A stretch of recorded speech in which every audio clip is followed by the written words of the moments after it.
नमस्कार, आप देख रहे हैं कशिश न्यूज और आपके साथ मैं हूं दीपक शर्मा। भारत अब नए नॉर्मल के तहत पाकिस्तान के साथ द्विपक्षीय रिश्ता रखेगा।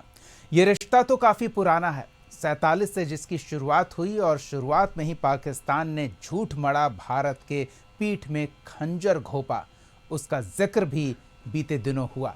इसके साथ साथ इस बात को भी याद रखा जाना जरूरी है कि भारत ने वसुधैव कुटुंबकम के अपने विचार से कभी समझौता नहीं किया। चाहे पड़ोसी कितना भी जुल्म करता हो, जालिम हो और इरादा उसका नेक ना हो, फिर भी पड़ोसी होने के नाते हमने सहृदयता दिखाई। अटल बिहारी वाजपेयी ने बस की यात्रा की। एक वो बस यात्रा जो पाकिस्तान तक पहुंची थी, वो आज के समय में बदल गई ब्रह्मोस की यात्रा के तौर पर, जो अब पाकिस्तान में पहुंच रही है और पाकिस्तान को तबाही के कगार पर लेकर आ रही है। भारत ने वैश्विक समुदाय को भी ये स्पष्ट कर दिया है कि अब न्यू नॉर्मल भारत के लिए अलग है। पाकिस्तान और भारत के बीच सिर्फ और सिर्फ बात होगी तो आतंकवाद के खात्मे को लेकर बात होगी, पाकिस्तान ऑक्युपाइड कश्मीर को छोड़े जाने को लेकर बात होगी और इसमें कोई तीसरा हस्तक्षेप नहीं कर सकेगा। यानी कि अब भारत पिछले डिप्लोमेटिक रिलेशन से आगे बढ़ गया है और भारत के लिए न्यू नॉर्मल जो है वो कितना सफल होगा, क्या ये प्रयोग भारत को रास आएगा, वैश्विक मंच भारत के इस प्रयोग से संतुष्ट हो पाएगा। सवाल कई हैं, इन सवालों के साथ हम मेहमानों के पास चलते हैं और उनसे बातचीत करेंगे। हमारे साथ आरजेडी की ओर से पार्टी का पक्ष रखने के लिए प्रमोद सिन्हा जी हैं, बीजेपी की ओर से पार्टी का पक्ष रखने के लिए अनामिका पासवान जी हैं। आप दोनों का बहुत बहुत स्वागत है। अनामिका जी, भारत अब न्यू नॉर्मल की ओर बढ़ रहा है, पाकिस्तान से रिश्ते के साथ उस परिप्रेक्ष्य में अगर हम बात करें तो इस न्यू नॉर्मल के बावजूद प्रधानमंत्री ये दर्शा रहे हैं कि हमने पाकिस्तान पर दबाव बना रखा है, लेकिन विपक्ष ये मानने को तैयार नहीं है। उनका कहना है कि एक मौका था भारत के पास पाकिस्तान ऑक्युपाइड कश्मीर हासिल करने का और वो मौका प्रधानमंत्री चूक गए हैं। क्या कहेंगे? देखिए, विरोधी हैं, विरोध करेंगे ही, हम अच्छा कार्य करेंगे। हमारे माननीय प्रधानमंत्री जी ने किस तरह से ऑपरेशन सिंदूर को अंजाम दिया है और हमारे भारतीय सैनिकों के हौसले और जज्बे को सलाम करने के बजाय ये विरोधी पक्ष वाले उन पर सवाल उठा रहे हैं। सबसे बड़ी बात है कि इस बार की जो कार्रवाई हुई है वह पूर्णतः आतंकवाद के खिलाफ थी। आपने देखा कि किस तरह से पहलगांव में हमारे लोगों को धर्म पूछ पूछ कर मारा गया, हमारी माताओं और बहनों का सिंदूर पोंछा गया, उनके पतियों को, उनके भाइयों को, उनके बेटों को बेरहमी से मारा गया, जिसका बदला भारत सरकार के सैनिकों ने और सरकार ने लेने का कार्य किया है। आज ये सवाल उठा रहे तो इनसे जरा पूछिए कि 1971 में जब तत्कालीन प्रधानमंत्री इंदिरा गांधी ने एक बगल में बांग्लादेश एक इस्लामिक देश के रूप में खड़ा कर दिया, वो चाहती तो उस हिस्से को भारत में मिला सकती थी, पर ऐसा हुआ नहीं। इंदिरा गांधी ने 93,000 सैनिकों को बंदी बनाया, उसे मेहमान की तरह खिलाया पिलाया और पाकिस्तान को सौंप दिया। जबकि उसी वक्त वो चाहती तो बांग्लादेश का हिस्सा भारत का हो सकता था, पीओके हमारा हो सकता था, लेकिन उन्होंने किया नहीं। और इस बार का जो मुद्दा था वो पीओके तो था ही नहीं, इस बार का मुद्दा तो आतंकवाद था। और हमारे प्रधानमंत्री जी ने, आपने सुने होंगे उनके भाषण को, उनके निर्णय को, उन्होंने सख्त रूप से कहा है कि जब तक आतंकवाद को हम खत्म नहीं कर देंगे तब तक यह ऑपरेशन सिंदूर बंद नहीं होगा, इस पर विराम नहीं लगेगा, यह युद्ध जारी रहेगा। किस तरह से पाकिस्तान के सैनिकों ने हमारे भारत के डीजीएमओ के पास गिरगिराया कि आप सीज फायर करवा दीजिए, हमारे देश की तबाही हो रही है। जब बिल्कुल अनामिका जी, आपने इतनी बातें रखी और गिड़गिड़ाने का जिक्र किया तो इसी पर सवाल उठ रहा है। आपने इंदिरा गांधी के परिप्रेक्ष्य में उल्लेख किया कि वो बांग्लादेश एक अलग इस्लामिक मुल्क बनाकर अपने दुश्मन के तौर पर स्थापित कर गई, उसे अपने साथ समायोजित किया जा सकता था। पाक ऑक्युपाइड कश्मीर को साथ लाने में चूक कर गई। तो इसी वजह से ये सवाल उठ रहा है ना कि जब पाकिस्तान गिड़गिड़ाने की नौबत आ गया था, घुटने टेक चुका था हमारे सामने, तो हम उसका फायदा क्यों नहीं उठा सके? मुद्दा जो था वो आतंकवाद था। आप इनसे पूछ लीजिए कि क्या इस बार का मुद्दा पीओके कहीं से भी था? पीओके तो 47 से पीओके मुद्दा रहा है ना अनामिका जी, हम उसे कैसे नजरअंदाज कर देंगे? देखिए, लड़ाई सीमा पर नहीं हुई है।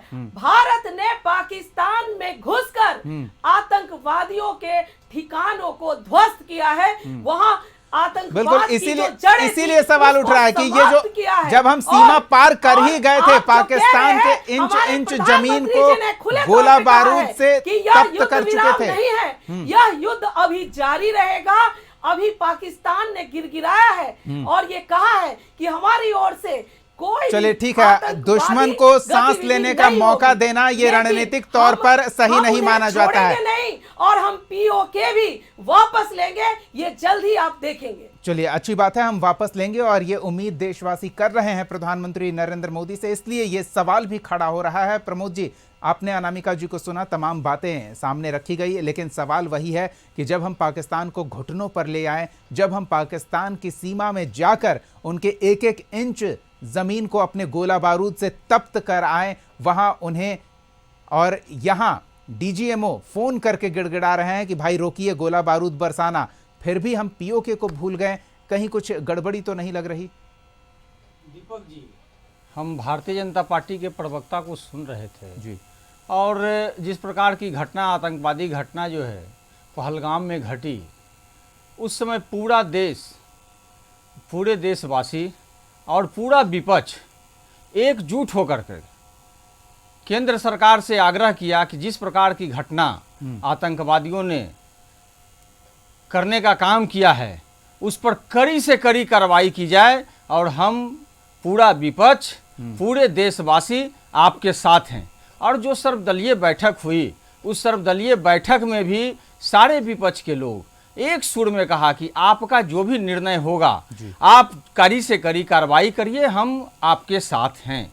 और जिस प्रकार से भारतीय सेना ने अपने अदम्य साहस, वीरता और शौर्य पराक्रम का परिचय देते हुए तमाम आतंकवादी जो जगहें थी उसको नष्ट करने का काम किया, और जिस प्रकार से उन्होंने जो आतंकवादी गतिविधियों को सरपरस्ती देने का काम करते थे, उसको बतलाने का काम किया कि तुम हिमाकत करोगे तो तुमको हम अंदर तक जा करके नेस्तनाबूद करने का काम करेंगे। ये हमें भारतीय सेना पर गर्व है। और देखिए, हमारे नेता आदरणीय तेजस्वी प्रसाद यादव जी ने अभी कहा है कि आप संसद का विशेष सत्र बुलाइए, हम धन्यवाद देंगे लोकतंत्र के मंदिर से अपने भारतीय सेना को कि उन्होंने इस प्रकार का जो जैसा मैसेज हमको देना था, देने का काम किया है। हम जो सैनिक, प्रमोद जी, एक सेना के मेरी पूरी बात आ जाती है, फिर आप प्रश्न कर लीजिएगा। उन्होंने कहा कि संसद का विशेष सत्र इसलिए भी बुलाइए क्योंकि जो हमारे जवान इस ऑपरेशन के दौरान जो शहीद हुए हैं, जिन्होंने शहादत दी है, हम उनको श्रद्धांजलि देने का काम करें। और सबसे महत्वपूर्ण बात है दीपक जी कि जो लोग सरपंच बनने का काम कर रहे हैं, अपनी चौधराहट जो है बतलाने का काम कर रहे हैं, उनको स्पष्ट संदेश देने का समय है कि आप किसी की मध्यस्थता हमें स्वीकार नहीं है। ये पहली बार ऐसा हुआ है कि सीज फायर हुआ और सीज फायर को किसी तीसरे देश ने बतलाने का काम किया है, ये पहली बार हुआ है। लेकिन बावजूद इन सब चीजों के बावजूद पूरा विपक्ष जो है इस कार्रवाई में बिल्कुल सैन्य कार्रवाई पर हम कोई सवाल ही नहीं खड़े कर रहे हैं। प्रमोद जी, हमारा सवाल तो यही है और अनामिका जी से भी यही पूछ रहे थे कि सरकार के पास एक बेहतर मौका था पाकिस्तान को एलओसी से पीछे इंटरनेशनल बॉर्डर तक धकेलने का, क्या सरकार वहां चूक गई? हम बस ये जानने का प्रयास कर रहे हैं। बिल्कुल अनामिका जी, प्रमोद जी की एक बार सुन लेते हैं। हाँ, वैश्विक नियम वो हम समझेंगे, समझेंगे, हम जिसका समझेंगे। पालन हर राष्ट्र को करना होता है। ठीक है। और आप समझते हैं इन बातों को? नहीं, हम समझते हैं, हाँ, लेकिन ये सरकार ने बताइए, तो स्पष्ट किया ना कि और अब मैं न्यू इनसे नॉर्मल है। पूछना चाहती हूँ। अनामिका जी, न्यू नॉर्मल का अब अनुपालन होगा। इस द्विपक्षीय समझौते में किसी तीसरे का हस्तक्षेप हम स्वीकार नहीं करेंगे। तो हम किसी पाकिस्तान को तीसरे की घुटने तो पर ले बात आए ही थे। नहीं है। किसी तीसरे की तो दीपक जी बात ही नहीं है। बात है कि पाकिस्तान के सैनिक के जो सबसे पावरफुल ऑफिसर हैं डीजीएमओ, उन्होंने हम भारत के डीजीएमओ को हाथ पैर जोड़े, उनके पास गिराए और उसके बाद सीज फायर। लेकिन सीज फायर का मतलब ये नहीं होता है कि युद्ध पर विराम लग गया। नहीं, युद्ध तो हम कर ही नहीं रहे थे। हम तो आतंक को खत्म कर रहे थे और आतंकियों को पनाह देने वालों को जवाब दे रहे थे। प्रमोद जी, सवाल आपसे वही, एक प्रयास, एक मौका था शायद सरकार के पास कि एलओसी से पीछे धकेलकर इंटरनेशनल बॉर्डर तक ले जाएं। अगर वो गिड़गिड़ा ही रहे थे तो हम उन्हें कहते कि चलो माफ किया, गोला बारूद बरसाना बंद किया, तुम इंटरनेशनल बॉर्डर पर खिसको, पीओके को अब छोड़ो। उस समय भी कहा जा सकता था। देखिए दीपक जी, जिस प्रकार से भारतीय जनता पार्टी के प्रवक्ता कह रहे थे, इसको समझने की बात है कि सीज फायर होता है और सीज फायर का भी उल्लंघन शुरू हो जाता है। ये इस पर घंटों नहीं लगते, नहीं घंटों नहीं लगते, घंटों नहीं लगते। और सीज फायर, अब एक सेकंड थोड़ा सा अनामिका जी, सैनिकों पर अब बात हो गई। सैनिकों की हमने सराहना कर ली, उन्हें हमने अपना सल्यूट दिया और उन्होंने हमें गौरवान्वित किया है, ये हमने उन्हें बताया और प्रधानमंत्री ने हमारी तरफ से उन तक बात पहुंचा दी। हम ये जानने का प्रयास कर रहे हैं कि सरकार के पास एक अवसर था। प्रमोद जी, अपनी बात रखिए। देखिए, ये बहुत ही संवेदनशील विषय है दीपक जी। संपूर्ण विपक्ष इस समय केंद्र सरकार के निर्णयों के साथ खड़ा था। केंद्र सरकार जो भी निर्णय करती, हम लोग उसके साथ थे। और जिस प्रकार से कहा गया कि गिरगिराया गया और ये हुआ, उसके तुरंत बाद जो है सीज फायर का उल्लंघन भी होता है। लेकिन हम तो बार बार, हमारे नेता तो बार बार ये इस प्रश्न को उठा रहे हैं, कह रहे हैं कि आप संसद का जो है विशेष सत्र बुलाइए। हम धन्यवाद भी देंगे अपने सैनिकों को, श्रद्धांजलि देंगे जिन्होंने अपनी शहादत देने का काम किया है, और जो सरपंच के रूप में अपनी भूमिका तलाश रहे हैं, उनको कड़ा स्पष्ट संदेश देने की जरूरत है कि अब हमारे बीच में कोई तीसरा दखल अंदाजी नहीं करेगा। और ये समय राजनीति करने का नहीं है। अगर कोई दल इस पर राजनीति करता है, देखिए मैं कह रहा हूं कि ये एकजुटता का समय था और एकजुटता प्रदर्शित की गई। राजनीति नहीं, कूटनीति पर ध्यान देने की आवश्यकता थी। अनामिका जी, कूटनीतिक मोर्चे पर मोदी सरकार कहीं कि संसद का सत्र बुलाने की मांग कर रहे हमारे नेता तेजस्वी जी, तो इनसे जरा पूछ लीजिए। लोकतंत्र का सर्वोच्च मंदिर है पूरे देश के प्रति, पूरे देश नहीं, पूरे देश, एक मिनट कंप्लीट कर देते हैं ना।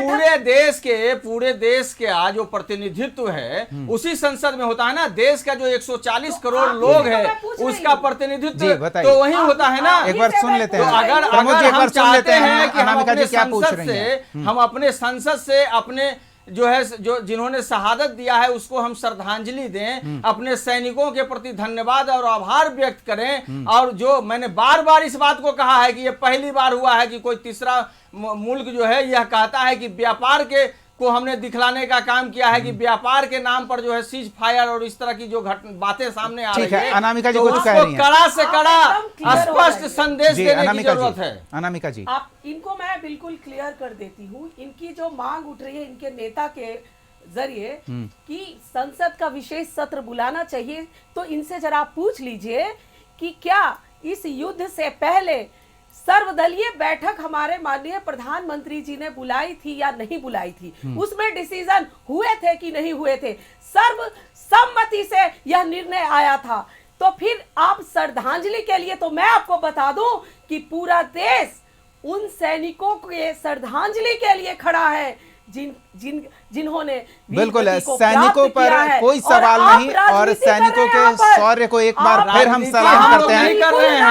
पूरा देश एकजुट हो, चाहे पक्ष हो या विपक्ष हो, इस मुद्दे पर एकजुट रहा है। इसकी आपके तरफ से सराहना होनी चाहिए। किसी ने कोई सवाल उठाने का काम नहीं किया है, अंजाम ये आप समझ, बिल्कुल समझ चाहिए। और युद्ध विराम नहीं हुआ है, युद्ध अभी जारी है। ये आप कान, दिल, दिमाग खोलकर आप लोग चलिए, हम सुन लिए हैं और आगे समझने का बेहतर प्रयास करेंगे। एक छोटे से ब्रेक के बाद जल्द लौटते हैं, बने रहिए हमारे साथ। ब्रेक के बाद स्वागत है आपका। आज सवाल यही कि कहीं हम एक मौका तो नहीं गवा गए। सरकार एक अवसर जो सेना ने उसे उपलब्ध कराया था, अपने शौर्य से, अपने पराक्रम से, अपने साजो सामान के प्रदर्शन से, सरकार उस मौके को पूरी तरह से भुनाने में पिछड़ गई। और क्या वैश्विक दबाव इसका कारण रहा? क्या प्रधानमंत्री नरेंद्र मोदी और जो विदेश मंत्रालय के लोग प्रेस कॉन्फ्रेंस करके ये दर्शा कर गए हैं कि हमने पाकिस्तान को घुटनों पर ले आए और अब पाकिस्तान के साथ सिर्फ द्विपक्षीय वार्ता होगी, कोई तीसरा हस्तक्षेप नहीं, तो फिर जब मुद्दा था पीओके तो उस मुद्दे पर हम क्यों नहीं आए? हमारे साथ प्रमोद सिन्हा और अनामिका पासवान जी हैं। अनामिका जी, मुद्दा पीओके हमेशा से रहा है। अटल बिहारी वाजपेयी ने बस भेजा था, मोदी ने ब्रह्मोस भेजा, यही फ़र्क है। लेकिन ये कैसे हम मान लें कि पीओके इस बार का मुद्दा नहीं रहा? हर बार का मुद्दा तो पीओके ही होता है। देखिए, पीओके इस बार मुद्दा था ही नहीं। इस बार का मुद्दा आतंकवाद है, ये मैं क्लियर कर दी। तो हमारे माननीय प्रधानमंत्री जी ने बिल्कुल क्लियर एंड कट शब्दों में कहा है कि इस बार का मुद्दा आतंकवाद है, और जब तक हम आतंकवाद को खत्म नहीं कर देंगे तब तक ऑपरेशन सिंदूर जारी रहेगा। इस युद्ध पर बिल्कुल विराम नहीं लगेगा। और जहां तक पीओके और कश्मीर की बात उठती है तो मुझे तो एक बात रखना ही पड़ेगा कि आज अगर कश्मीर ने आतंकवाद को झेला है, अगर भारत ने आतंकवाद को झेला है, तो वह देन भारत के पहले प्रधानमंत्री नेहरू जी का है। अगर वह वहां धारा 370 नहीं लगाते, जबकि इसके विरुद्ध में पूरा भारत उस समय खड़ा था, हमारे बाबा साहब भीमराव अंबेडकर जी ने भी खुले रूप से इसका विरोध किया था, लेकिन तत्कालीन प्रधानमंत्री जी ने कितनी दिलचस्प बात है। आप कह रही हैं अपना गोतिया माना, उन्हें अपना परिवार माना, और आपने देखा होगा नहीं, हम पूरी दुनिया को अपना परिवार मानते हैं। अनामिका जी, आप ही के शब्दों को अगर हम अभी के परिप्रेक्ष्य में देखें, आपने कहा कि पूरा देश जब विरोध कर रहा था तब प्रधानमंत्री नेहरू ने वो फैसला लिया। अब जब पूरा देश साथ में खड़ा है, विपक्ष साथ में खड़ा है, तो प्रधानमंत्री मोदी वो निर्णय क्यों नहीं लेते हैं, उसे सुधारते क्यों नहीं हैं? बातें भी वही है जो हम कहना चाह रहे हैं, और मैंने पहले भी कहा और अभी भी कह रही हूं, ऑपरेशन सिंदूर जारी रहेगा।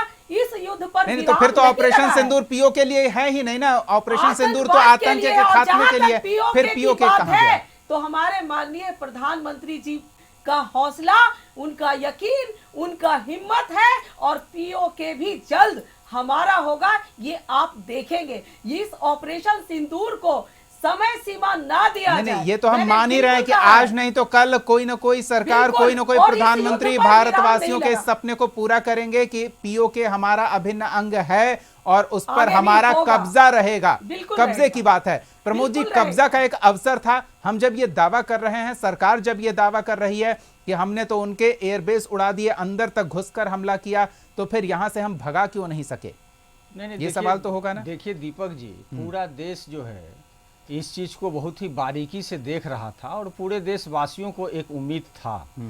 और जिस प्रकार की घटनाएं घटी, आतंकवाद जो जिस प्रकार से निर्मम हत्या हमारे लोगों को की गई, तो उसके बाद जब एक अवसर जब आया और उसके अनुकूल, मैंने पहले भी कहा कि पूरा देश और पूरा विपक्ष जो है सरकार के साथ था। सरकार ने कार्रवाई की, सर्वदलीय बैठक में भी हम लोगों ने एक सुर में कहा कि आप जो भी कार्रवाई करते हैं हम आपके निर्णय के साथ हैं।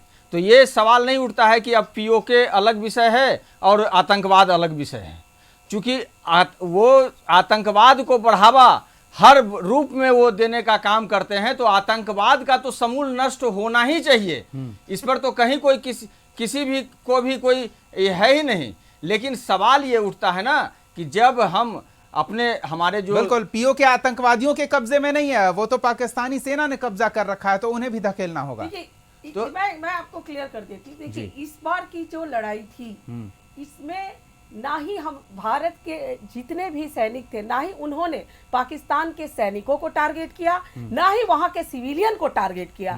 भारत का टारगेट सिर्फ और सिर्फ आतंकवाद था।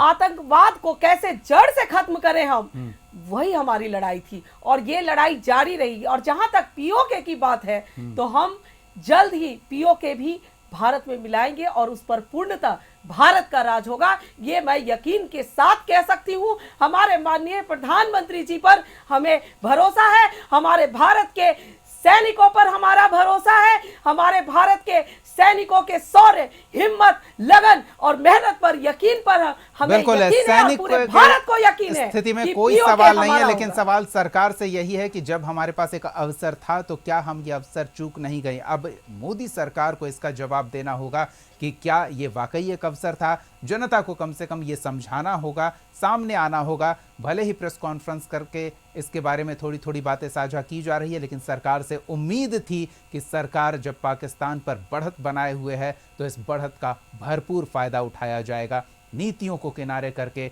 अपने गलतियों को दुरुस्त किया जाएगा। देखना होगा आगे सरकार क्या करती है, इस पर हमारी नज़र बनी रहेगी और उम्मीद है कि POK को जल्द से जल्द भारत का अभिन्न हिस्सा तो बनाए ही भारत के कब्जे में भी लाए। बहुत बहुत धन्यवाद प्रमोद सिन्हा जी और अनामिका पासवान जी इस चर्चा में शामिल होने के लिए, अपना समय देने के लिए। अगले एपिसोड में एक और सवाल के साथ हम फिर मौजूद रहेंगे। तब तक के लिए देखते रहिए कशिश न्यूज़।